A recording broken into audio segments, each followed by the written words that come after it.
So I just want to do a couple quick questions, and the first one would be for you, Senator Ayotte. It's pretty well known that you've made a signature aspect of your Senate career saving money, watching the budget. But why is this better legislation a little bit more than that? I think this is, I think as Stuart said, and I said earlier, this is beyond, let's face it, this just defies common sense that the money was going in the wrong hands. But most importantly, when we're in a time where we're asking our men and women in difficult situations to fight in Iraq and Afghanistan, the notion that we'd be funding their enemies is really, I think, shocks the conscience beyond any kind of just basic good governance information. Because when an enemy has resources, it gives them greater capacity, of course. And so ultimately, it's a safety issue, I think, as well.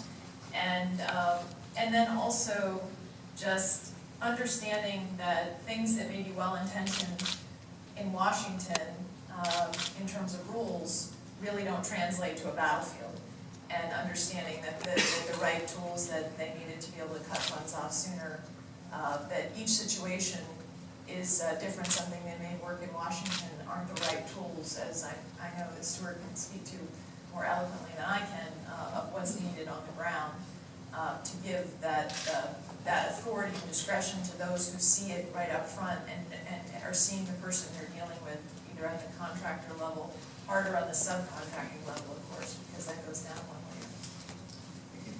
layer. General Bowen, you probably saw Iraq from the view most people didn't see. So my question to you is, what do you think the greatest successes were for the federal government in Iraq, and what was the biggest mistake? Great question.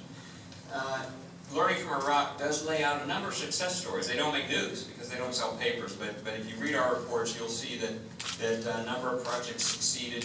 The sector that succeeded the most was the security spending. About $25 billion invested in building the Iraqi Army and the Iraqi police force through something called Multinational Security Transition Command Iraq. The first commander's name, you spoke here, David Petraeus. You know him well, and he was a great leader in Iraq and someone I was honored to serve with and get to know well during my time there. That's somewhat of a mixed blessing, as we see today, because, for instance, the Special Operations Force, the best in the Middle East, is now under the direct control and command of the Prime Minister, because that's what he wants.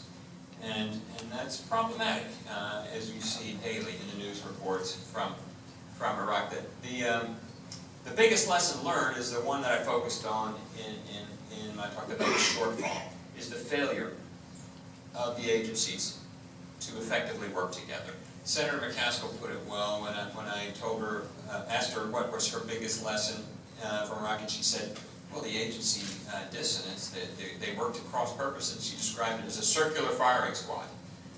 And I'm afraid that metaphor is apt because it was painful. Ambassador Chris Hill, who served there in 2009-2010, said it was a bureaucratic clash of cultures.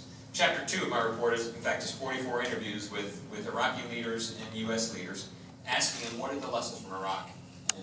And this is one they constantly, across the board, Iraqis, executive branch leadership, members of Congress focused on. That we need to do a better job planning and executing so that we have shorter missions, not 10-year overseas stabilization operations, that we don't waste money, and most importantly, we reduce the loss of life. Thank you. Senator Ayotte, since 2010, you've served on the Armed Services Committee. When you were going through the no contracting legislation, what did the Pentagon witnesses bring out to you? What did they say to you about this legislation? Well, first of all, I think the Pentagon was pretty, I think, supportive and excited and wanted these tools. They, the reason the issue first came to the attention because Scott was a member of the Guard, the Mass Guard, and had done his Guard duty over in Afghanistan.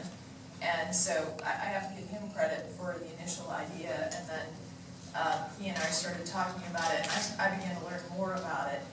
And so they really wanted, I think, they saw this as an issue, and they raised it at the ground level, saying, we're as frustrated, we just can't do what, we know that some of our money's going in some of the wrong hands, and obviously they didn't like it either.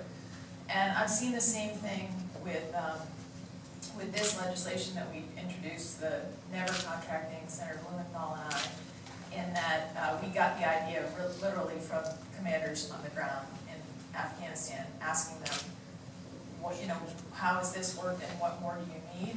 And so, as they've testified before the Armed Services Committee, they've been enthusiastic about it, because, you know, obviously no member of our military wants the money to get in the wrong hands. So they've been, I think the commanders have really been championing it and also fully supporting extending it to state and USAID.